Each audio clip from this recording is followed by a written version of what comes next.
Šta je? Najurio te limar. Ne možeš ti da vekuješ niskim. Prokleta si. Ciganska krv. Naviklo to da skita. Čekaj, Burduš, ne dajmo sad isti lemac. Hvala Bogu, hvala Bogu. Gorak mi je onaj što sam izeo s tebe, ovdje stoji. Znači, najurio te limar, pa te pratio kod mene.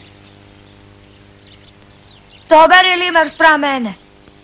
Pazi me. I kad me nije oštro izbio onako sad lan jedan put nedeljno.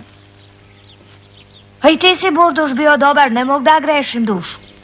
Pa kad je dobar limar, šta tražiš ovdje kod Burduša? Pare, Burduš. Pare? A? Nije mnogo.